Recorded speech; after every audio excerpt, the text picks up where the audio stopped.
So we're going to break down just really quickly what it is that we want to talk about here. You made a comment earlier about this, and I got into my own head. I was watching fucking Iron Man, the original one, for whatever reason.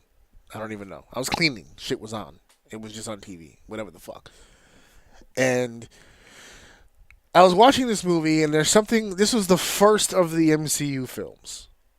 So it just kind of. I haven't seen this one in so long. And Obadiah Stane, who is the overall villain of the film. I know people point to the Indian guys or whatever, the terrorists, the Ten Rings.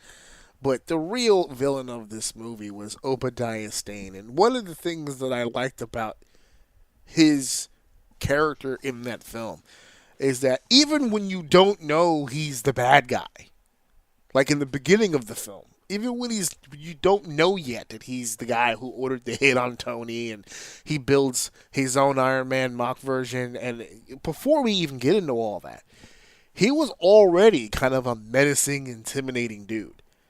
And then throughout the flow of the film, he just kind of got worse. He just got real menacing and real badass all the way through. I love that rendition of Obadiah Stane. And it got me thinking in my head. And I was like, who was the next villain? And the next movie in the MCU hierarchy was The Incredible Hulk with Ed Norton. And that ended up being General Ross. And ended up being The Abomination for that movie. And I noticed a shift in between those two movies as far as the villain goes. And I started thinking in my head about all the other villains henceforth after that.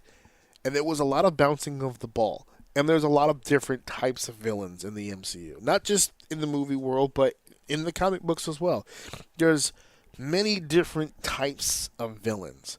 And of course, as all things in life, I started thinking about villains in comics, and all of a sudden I started thinking about heels in wrestling. And, who are some of my favorite heels? Who are some of the heels that I thought were just true blue, real fucking heels? Just bad guys. And I started coming up with some names in my head. I'm cleaning, so my head is always all over the place. And I started realizing that a lot of the heels that I liked, or a lot of the heels that I kind of can get behind, are all older heels. So I was like, are there any current heels that I'm really into as heels?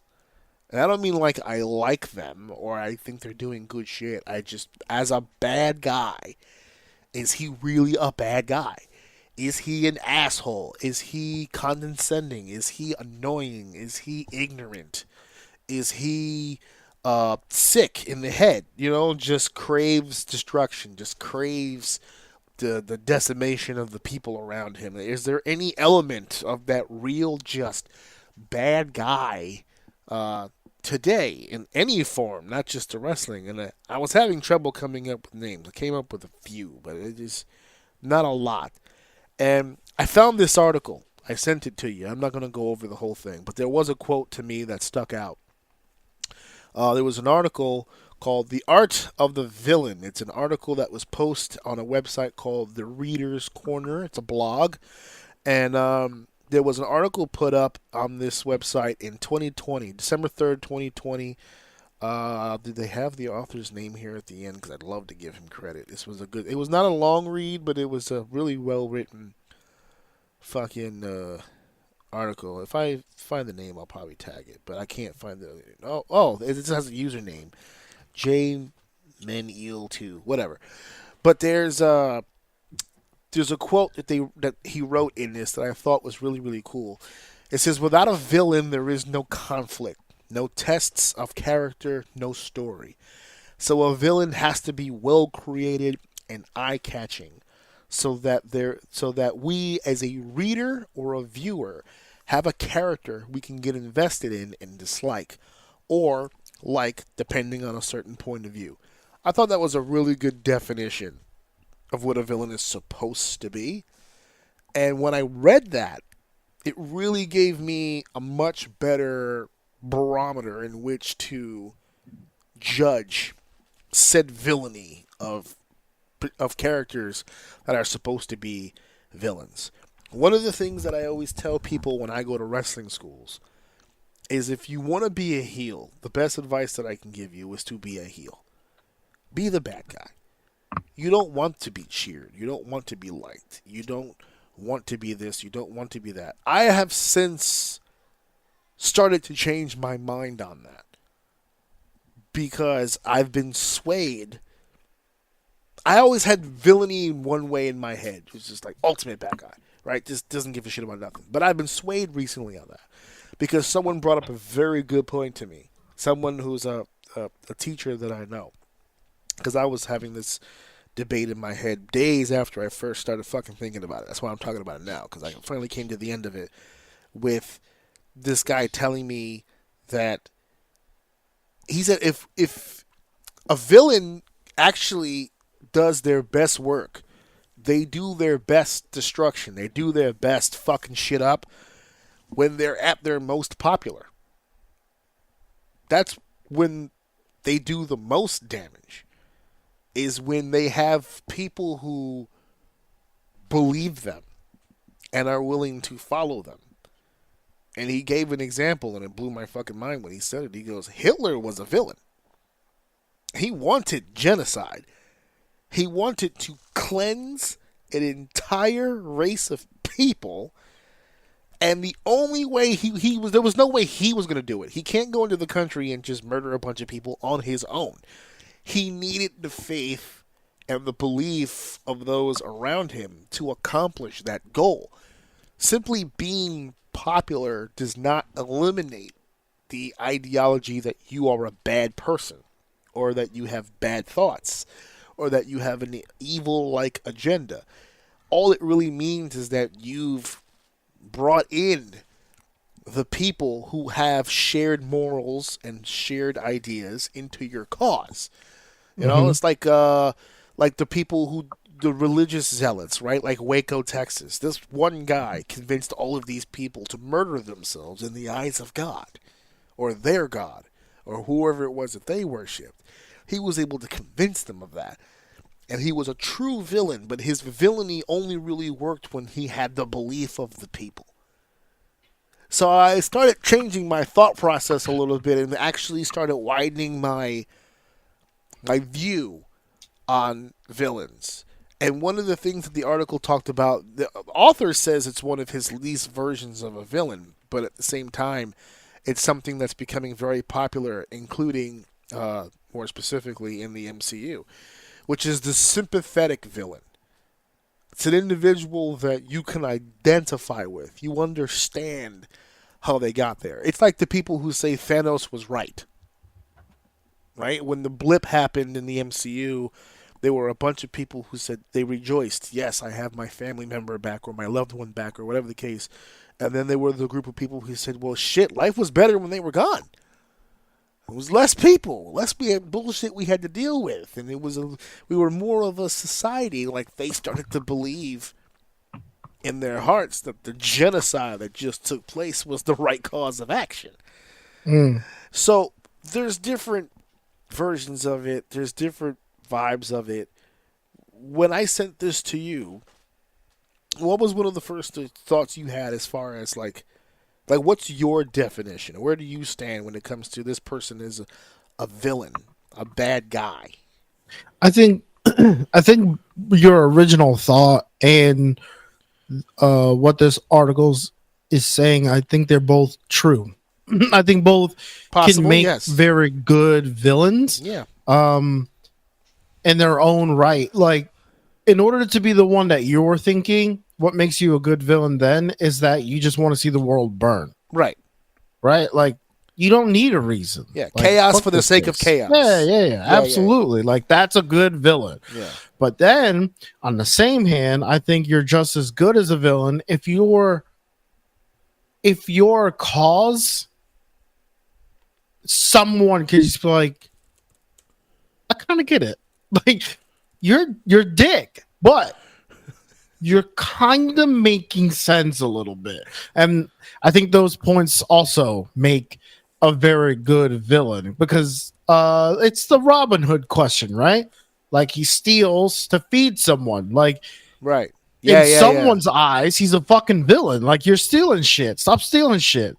But for the people he's helping or those who are being perceive it as the right thing or the right cause, to them, you're Robin Hood. You're doing you're doing God's work. You know what I mean? Like I'm glad someone is standing up and doing the right thing. In So the eyes of there's just tyranny. yeah, there's just two different viewpoints, but I think both, for the sake of the question, make an equal villain. Okay. Yeah. There's multiple versions of both, right? Sometimes you could be a good guy the same way, where it's good for the sake of good, right? You have Sometimes there's Thanos like, and you have Joker. yeah, yeah, I think that's like the immediate in my brain, a good way to explain it. yeah. Wait, as far as being redeemable bad guys? As in like two good villains, Oh yeah, right. but Who are on different opposite ends? sides of that Yeah, spectrum. yeah, exactly. Yeah. Joker was the one where in that movie where they made the comment, sometimes you just want to watch the world burn. Joker Joker is one of the most infamous characters in comic book history, if not the. There is an argument that can be made that he is one of the most infamous bad guys of all time. There's people who are hearing this right now going, AJ, he's quite literally the biggest bad guy of all time. Again, debatable because it depends on where you're looking at, right? Darkseid from DC Comics is also labeled as quite a nasty villain, but for a different reason. His power scale is immense. This guy can destroy civilizations with the literal blink of an eye, whereas Joker doesn't have any special powers. He doesn't have anything. He can't move mountains with his mind or anything like that, but he's so sadistic. He's so uncaring. He's so unhuman-like in his actions that he becomes a very dangerous threat in any One situation that he's thing in. for someone to be unbothered, like emotionless, Yeah. to hurting other people, he like got off on it. Yeah, it's a Like, joy. to me, that's like the next level of it. Like to be emotionless is one thing, but to like be bricked because of it is like Yeah. I don't want to mess with that guy Yeah. at all. Another comic book villain that kind of comes up, especially the MCU version of it, the one that got a lot of conversation was Killmonger from Black Panther. Mm-hmm. There were a lot of people, probably more than the other way, that was just like, he's not a villain, bro.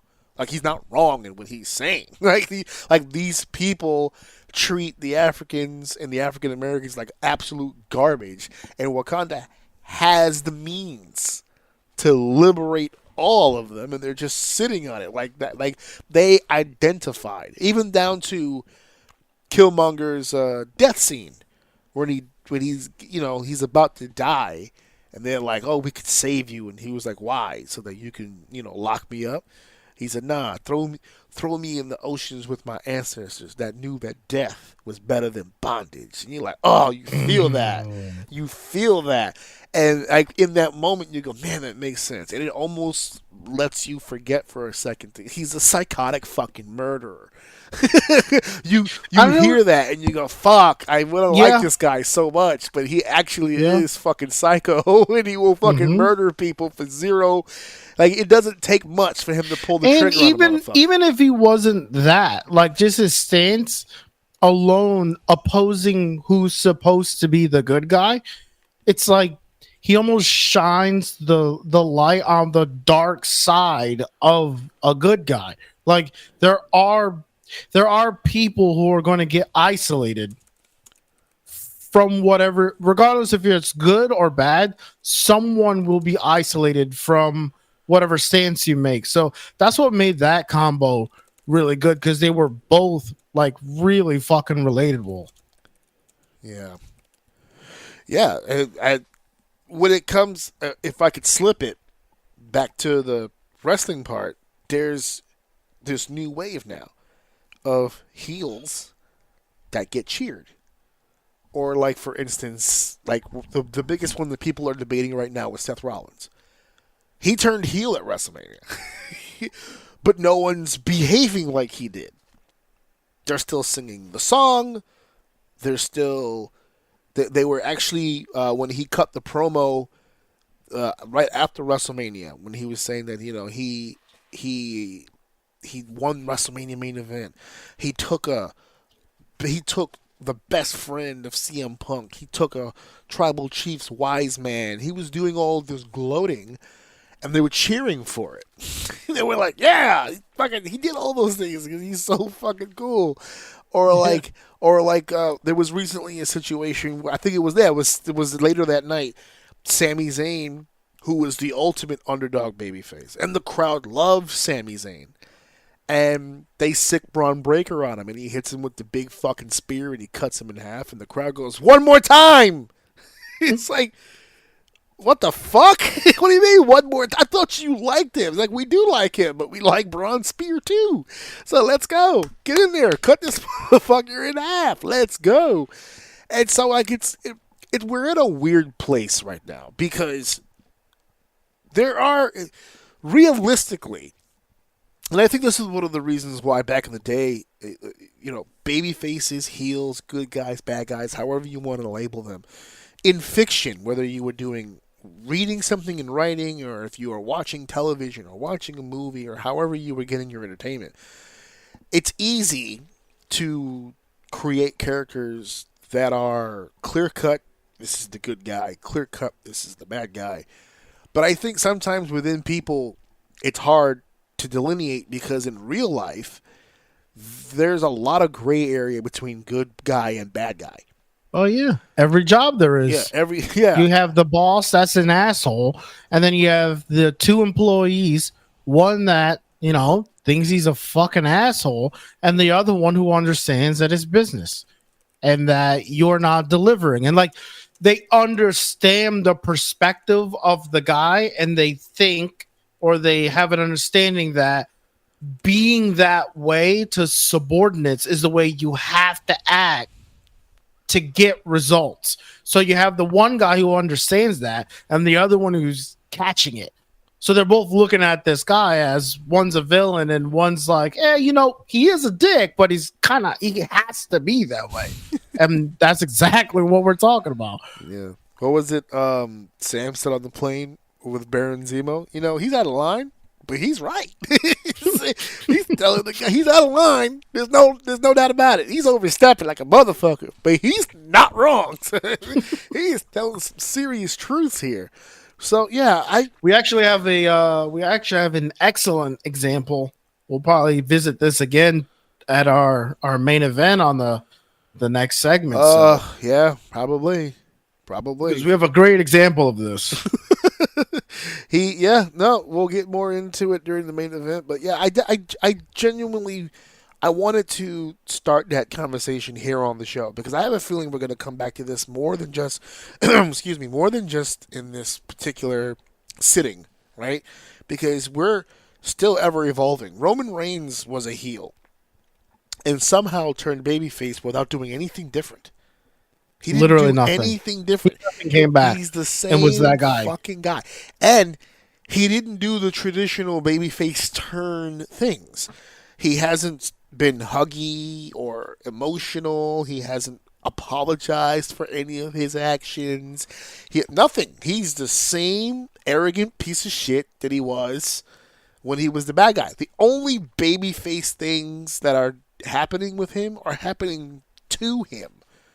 He himself has not done anything to warrant being a babyface, but his Solo turned on him and took his Ulafala. Jimmy and Jay have confronted him time and time again about his actions. Paul Heyman at WrestleMania, he lost his wise man. And Roman's sitting there all sad and depressed and defeated. He went from being the tribal chief to this big-ass tribe to having no tribe at all. So things are happening to him that make you feel sympathetic, but he's not doing anything that makes him feel sympathetic. He's just having the matches and he's telling the stories the way that he was. He's still an arrogant prick. Which is all the more amazing if he does inevitably make another switch. How? There's so much ammo there. Yeah, like how? Oh, you saying based on everything that's happened to him? Yeah, yeah, yeah, yeah. No. Just meaning based on his actions, right? It's like it gives the example of he's the villain we're behind now. It's like he hasn't, like you said, he doesn't done anything babyface per se. Right. He's still him, but things are happening, and we're like, where he's pulling sympathy because of his situation. But at the end of the day, he has not changed. So if he does decide, if they do decide to go back to him being a heel, it's a very all he has to do is acknowledge the fact that he hasn't changed. I think people are going to be like, "Oh, you're right. You are a dick still. We just felt so bad, but yeah, no, boo this man. He sucked. Like we hate this. You know what I mean? Yeah. It's that example of he's the villain that people are kind of like like you can relate to him right now. So it's just kind of going in that way. You made a comment on the last pod we did. I make a lot of comments. Well, one specifically to this, where you were saying when we were talking about Attitude Era and Ruthless Aggression Era, and you had made mention, man, the 90s was like its own time, right? Because this isn't a new phenomenon with heels being cheered to the point where they turn babyface, because the 90s had a very specific star that happened to. That was Stone Cold Steve Austin, who was doing everything in his power to be the biggest asshole he could possibly be. One of your favorites. If you put the letter S in front of Hitman, you get my exact opinion of Bret Hart. Like he was doing every. That pops you every time you hear that's it. That's a bar, dude. Every time. What was it when he was the one that he hit me with one time? It's a forgotten one, but it always stuck in my mind when he was cutting a promo against the Nation of Domination because they were pissed that he had cost Farouk the Intercontinental Championship and they were all going to jump him. And Stone Cold gets on the mic and he said, "It ain't a white thing, it ain't a black thing, it's a me kicking your ass thing." And I was like, wait, what's happening right now, son? He about to fight all these angry black men by himself? One redneck against the entire NAACP is going to be an awesome Raw main event.